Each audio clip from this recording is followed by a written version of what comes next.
Vamos a dar paso a Ali Jadú. Él es experto en competencia con experiencia en el mercado de la cerveza. Ali Jadú es máster en política científica y tecnológica por la George Washington University. Se ha desempeñado como secretario ejecutivo de la Comisión Federal de Competencia y asesor del jefe de la Unidad de Desregulación Económica de la entonces Secretaría de Comercio y Fomento Industrial y coordinador general de manifestaciones de impacto regulatorio en la Comisión Federal de Mejora Regulatoria. Actualmente ejerce como un consultor independiente. Bienvenido. Hola, muy buenas tardes casi a todos. Lo siento por Andrea de Chile, espero que no estaba esperando subirse al podio. Sí, una disculpa. Yo soy Ali Jadú, como dijo la presentadora, soy socio de una firma especializada en competencia y regulación y estuve muchos años en la Comisión Federal de Competencia de México y hoy la Superintendencia de Control del Poder del Mercado me invitó a platicar un poco de la experiencia mexicana, en especial sobre un caso donde se resolvió una investigación sobre exclusividades en el mercado cervecero. Antes de empezar, le quiero dar las gracias por la invitación a la superintendencia. Yo tuve el gusto de estar por aquí justo cuando se aprobó la ley antimonopolios en el Ecuador y cuando se fue creando la superintendencia, y me da mucho gusto volver aquí varios años después y ver que se ha convertido en una autoridad joven y madura, que se ha ganado el respeto de sus pares internacionales y también de las empresas que interactúan con ella. Entonces, enhorabuena.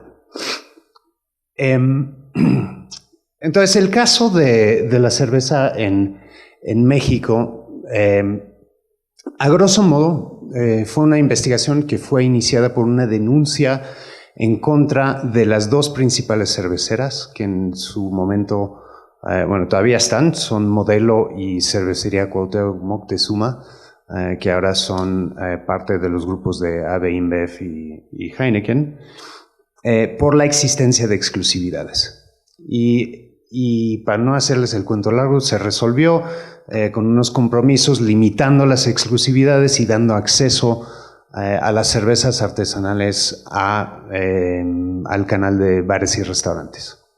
Y este fue uno de los casos, más públicamente discutidos en mi estancia en la autoridad. Yo creo en parte porque todo el mundo se siente experto en la cerveza, pero también porque era un tema bastante espinoso. Espinoso porque había quejas tradicionales de que pues nada más hay dos cerveceras en México, y por qué, y a qué barreras de entrada se debe, y entonces la comisión debería actuar. Y cuando salió la resolución, por una parte había gritos de alegría: por fin limitamos las exclusividades en el mercado cervecero, por fin las artesanales tienen acceso al mercado, pero también por otra parte, qué barbaridad, cómo la autoridad decidió por fin legalizar las exclusividades en este mercado y cómo se prestó a eso, ¿no? Y yo creo que en cierta medida el debate sigue, ¿no? Y quiero platicarles un poco la visión de alguien que estuvo metido en el día a día de esa decisión y por qué se tomó esa decisión. Y yo creo que fue la correcta, por cierto. Ahora, las exclusividades. Las exclusividades son un caso, típico de competencia, porque a la gente no le gusta las exclusividades, suena feo, ¿no? Hay exclusividades en un mercado, no se está dando acceso a alguien, se le está bloqueando. Yo creo que hay una cierta predisposición en contra, pero la verdad es que las exclusividades se dan todos los días, en todos los mercados, y por cuestiones que son francamente eficientes. Tú, si eres un productor de cualquier producto, tienes un interés fuerte en que el punto de venta se dedique, le meta ganas y esfuerzo a vender tu producto. Y una de las maneras de hacer eso es a través de contratos de exclusividad, donde apoyas a ese punto de venta para efectos de realmente se enfoque a vender tu producto y no el del competidor. Y solo hay algunas situaciones donde eso es anticompetitivo. Entonces, la gran mayoría de los casos no lo es. Pero ¿cómo se analiza y qué casos son esos donde sí hay problemas de competencia?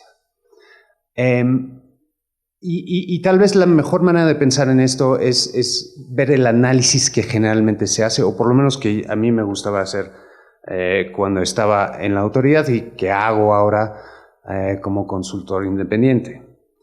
Y en primer lugar, y esto es muy importante, siempre yo creo que antes de cualquier tipo de aplicación mecánica de la ley de competencia o de la que apliquen la jurisdicción en cuestión, hay que ver cuál es el efecto de la práctica, entenderlo bien, ¿no? Y la primera pregunta que hay que hacerse es si hay exclusión o no. Exclusión, impedir el acceso al mercado, esa es la cuestión fundamental, porque si eso no existe, entonces no hay caso.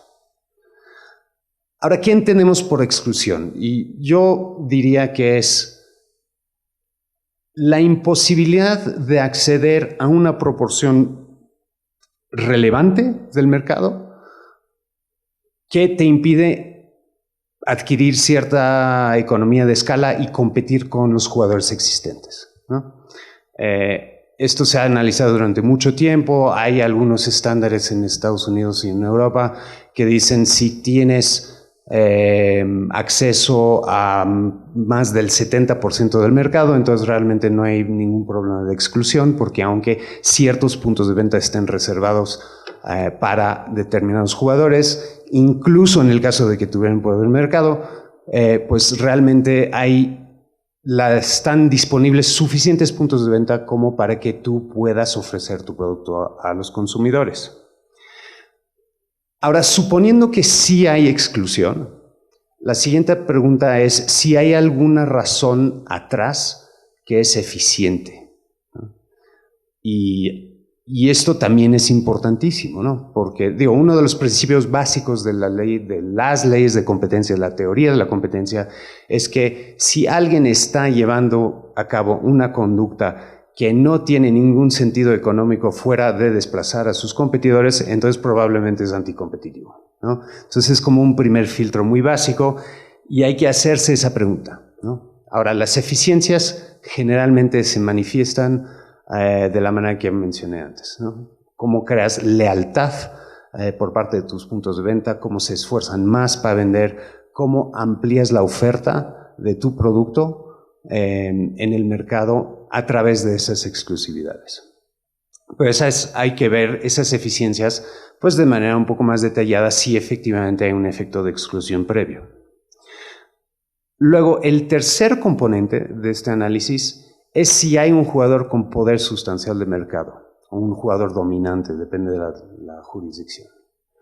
Si no tienes poder sustancial, realmente es muy difícil que tengas un esquema de exclusividades que desplaza a tus competidores. Simplemente no es posible porque si no tienes poder sustancial de mercado, no hay la suficiente preferencia por parte del consumidor respecto de tu producto para que sea una barrera significativa para tus competidores.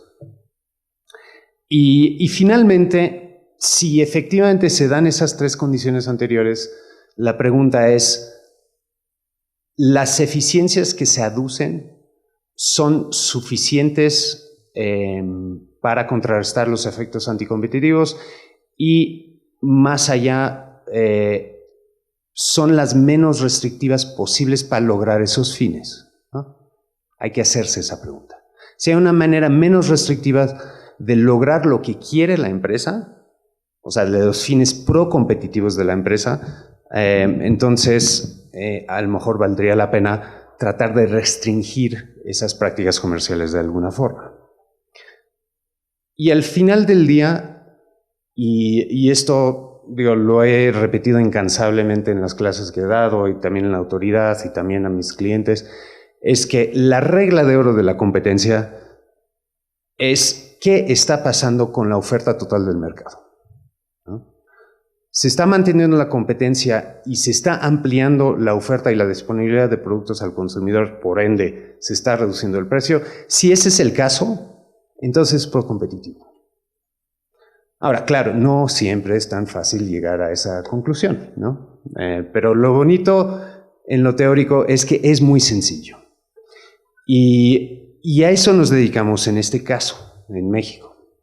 Ahora, para darles un poco más de contexto de cómo estaba el caso en específico, bueno, había Grupo Modelo, que más o menos tenía el 60% del mercado, tenía como 8 plantas alrededor del país, una cartera de cervezas de a lo mejor 15, 20 en todos los rangos del espectro de precios, con una red de distribución propia y básicamente con la posibilidad de llegar a cualquier punto del país.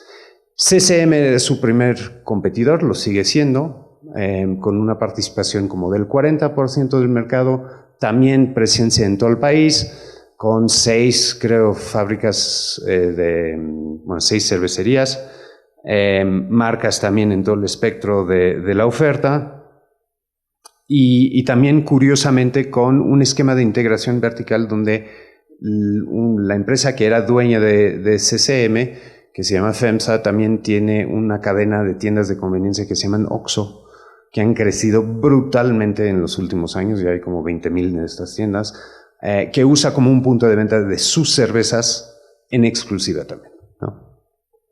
Esas son las dos grandes, casi 60-40, y luego había un pedacito de 1% donde se peleaban las importadas, de todo el mundo, entre otras Miller, que era una de las denunciantes, y finalmente las artesanales, que en aquella época, cuando empezó el caso en el 2010, pues realmente era una industria todavía muy, muy incipiente y casi no tenían presencia.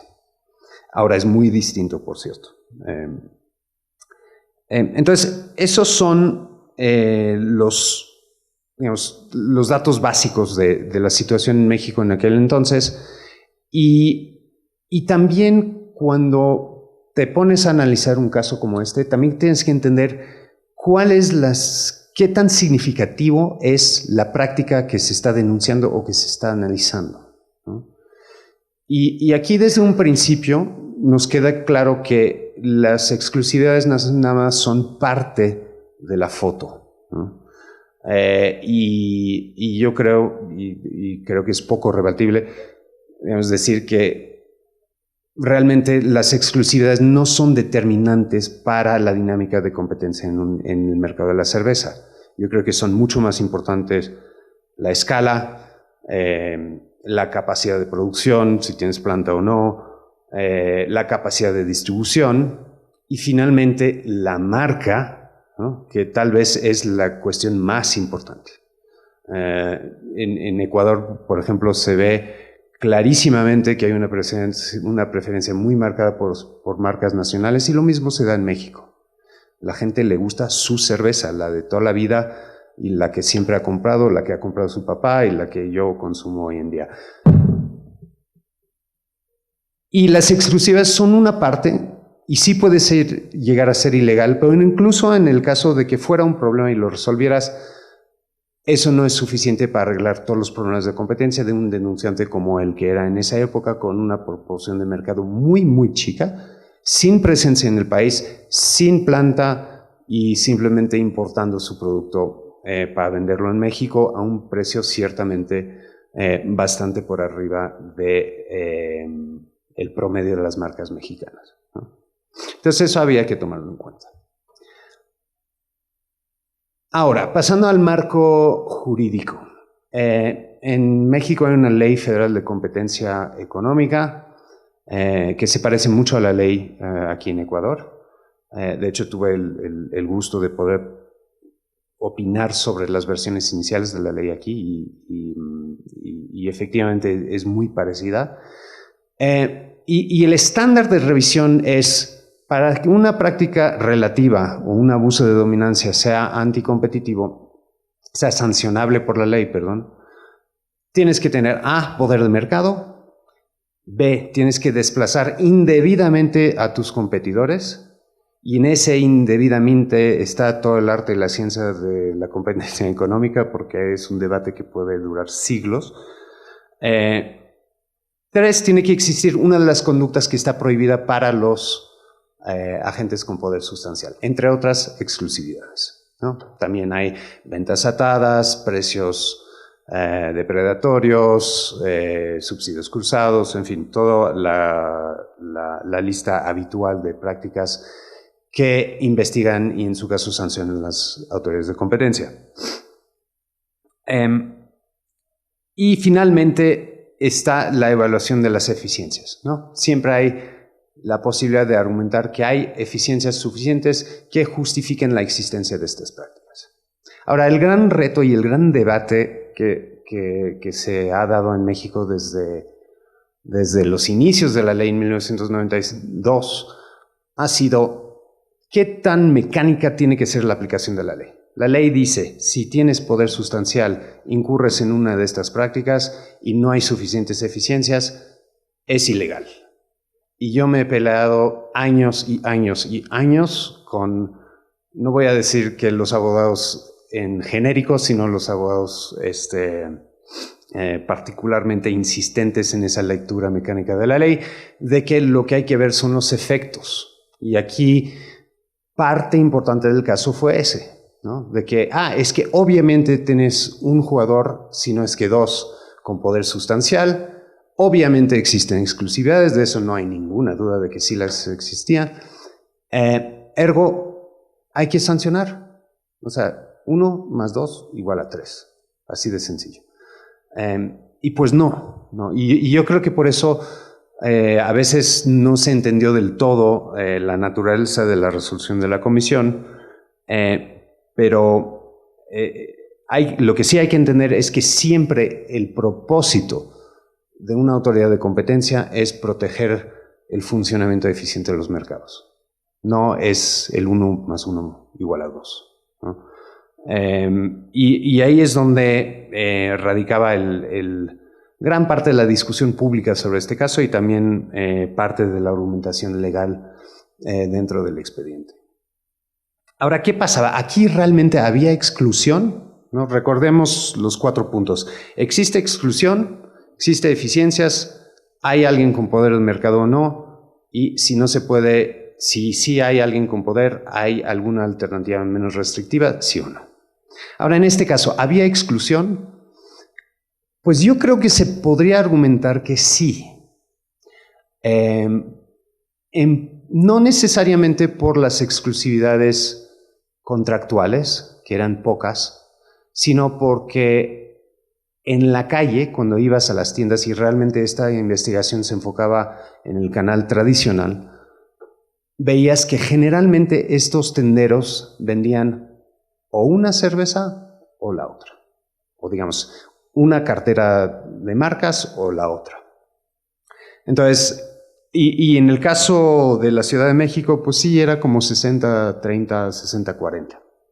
¿No? Entonces, ¿por qué se da ese tipo de fenómenos? Bueno, en primer lugar, sí había una proporción de tiendas que estaban sujetas a contratos, y si no recuerdo mal, creo que era como 25% modelo y 20% CCM, pero también había todas estas tiendas adicionales que solo vendían una marca. Entonces ahí estamos hablando de un 35% adicional en el caso del modelo, un poco menos en el caso de CCM. Y la pregunta era, ¿por qué se daba eso? ¿No?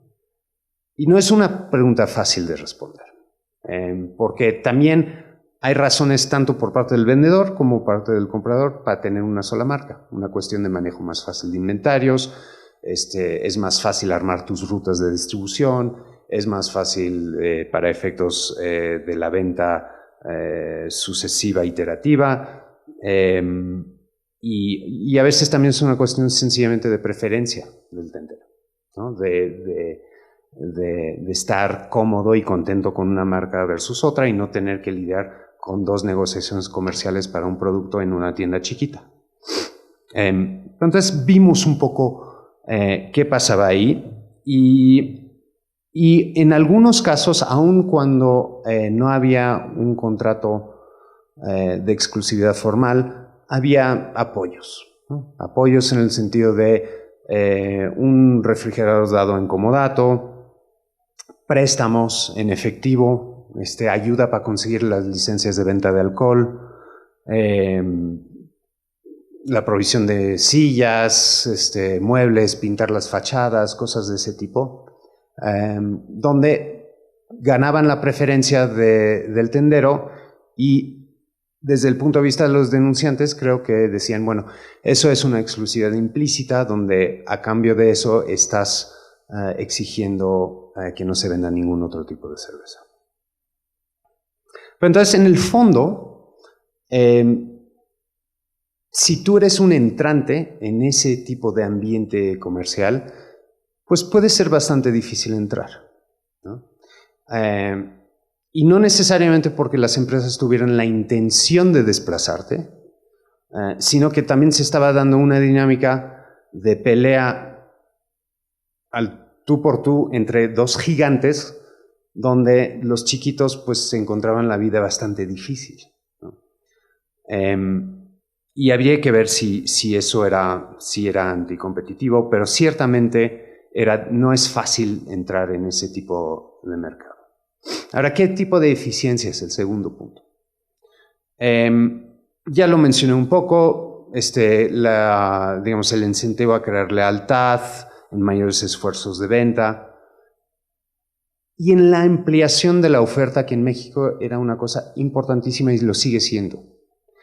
México es un mercado que tiene una característica muy particular, que es que la gran mayoría de la cerveza se vende en las tienditas de la esquina y se vende fría.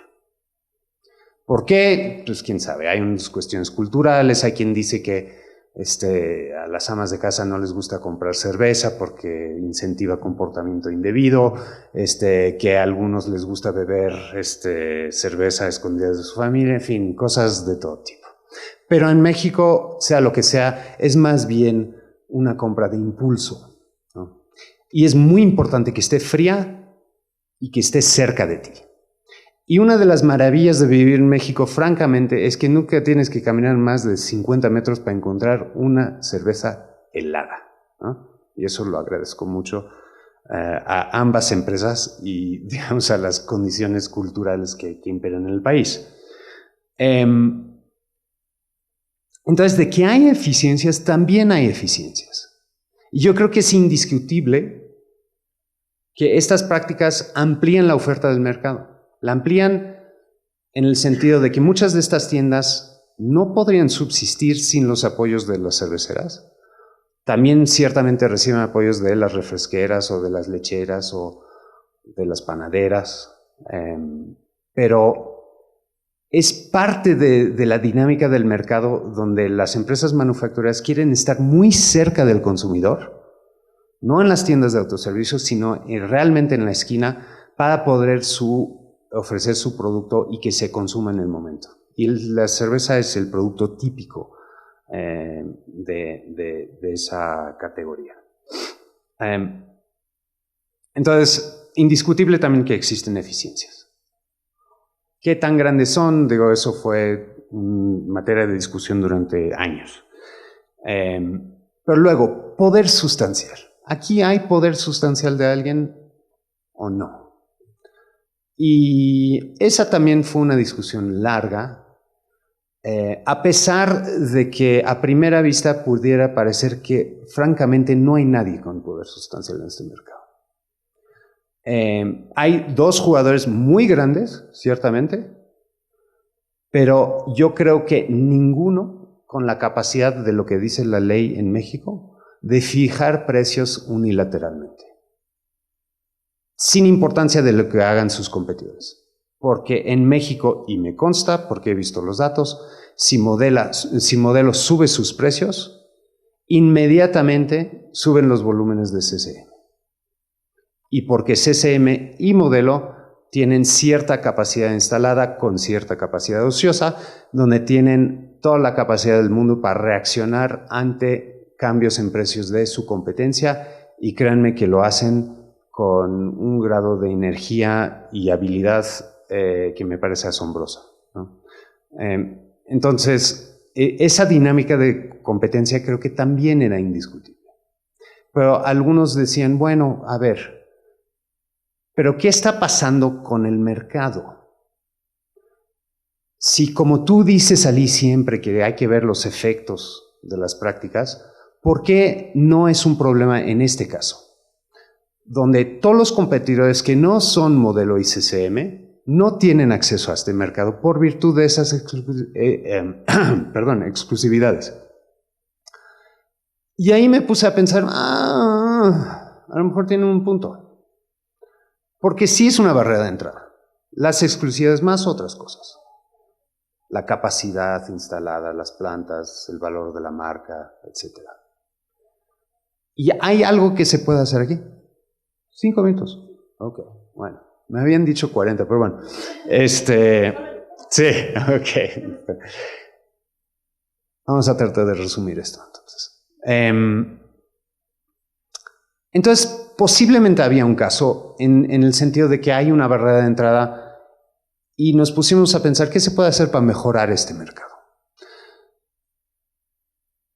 Una era considerar la figura de poder sustancial conjunto. No sé si ustedes estén familiarizados con el tema.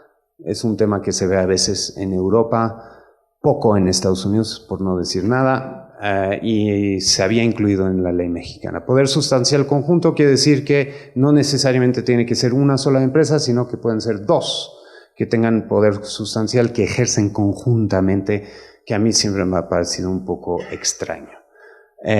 Pero sí puedo pensar en una situación donde hay dos empresas que actúan de manera coordinada para efectos de establecer políticas parecidas para excluir a sus competidores.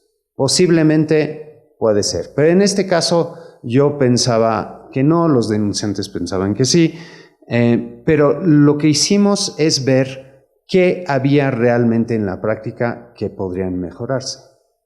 Y ahí platicando con ambas partes vimos que a lo mejor hay una manera de reducir estas exclusividades o hacerlas más claras para efectos de que no hubiera este efecto de barrera de entrada al mercado. Y ya dejar de lado una cuestión interminable de un caso que podría durar años y años y años en la comisión y luego en los tribunales. Entonces nos pusimos a discutir y para no hacerles el cuento largo, se llegó a un acuerdo donde las dos cerveceras grandes acordaron restringir sus exclusividades al 25%, bajando hasta el 20% en un periodo de 5 años, y que todas esas exclusividades fueran formales, contractuales y firmadas, y que ya no hubiera lugar para las exclusividades de facto, que era muy importante. Y también lo que se incluyó en el acuerdo que se firmó con las partes es que tendrían una duración máxima de 30 meses, porque antes las exclusividades podrían ser de 6 o de 10 años o pueden ser indeterminadas y realmente no había manera de hacer ese mercado contestable o disputable o como se diga, de la manera más castiza posible. Por lo que querías es que si tú eres un entrante, que tuvieras por una parte la posibilidad de ofrecer tu producto en la gran mayoría de puntos de venta del país, pero sobre los más atractivos que tuvieras claridad sobre la duración que iba a permanecer esa exclusividad y que pudieras competir por ella. Y esa es la dinámica que a veces ni siquiera se daba necesariamente entre el modelo ICCM, porque uno tenía sus exclusividades, el otro tenía las otras y ya, y se acabó. Y así nos quedamos para siempre. No creo que era necesariamente el caso, pero era una posibilidad. Y esto lo hace mucho, mucho, mucho más difícil, ¿no? Porque el tendero sabe, lo tiene por escrito y entonces si tú eres el competidor en cervezas, llegas con la tienda y le dices, a ver, ¿qué te está ofreciendo mi competidor? Pues yo te ofrezco esto. Y ahí se van. Y las exclusivas no son sinónimo de la falta de competencia, sino es una dinámica distinta de competencia sobre una proporción reducida del mercado que aparte crea unas eficiencias muy importantes que consideramos, digamos, como país importantes mantener. Y por otra parte, en esta discusión también se dio la apertura de las cervezas artesanales a bares y restaurantes. Es así de manera irrestricta y eso lo ofrecieron las partes como digamos, una manera de abrir más el mercado y también yo creo que de manera visionaria para efectos de un poco enaltecer la cerveza y ver que es un producto que puede ser artesanal, que hay mucha variedad y opciones para el consumidor. Entonces, eso es la historia mexicana. Ya me van a regañar aquí por pasarme de los 5 minutos. Pero sí, en cualquier mercado lo que hay que hacer es eliminar las restricciones a competencia sin eliminar esos efectos pro-competitivos que se quieren mantener. Y yo creo que este caso lo muestra muy bien cómo se logra ese equilibrio y hoy en día, por ejemplo, la industria artesanal está creciendo al 30% en México y yo creo que en gran parte gracias a esta resolución por parte de la Comisión. Muchas gracias y estoy disponible para preguntas aquí o afuera o por correo electrónico como quieran. Muchas gracias.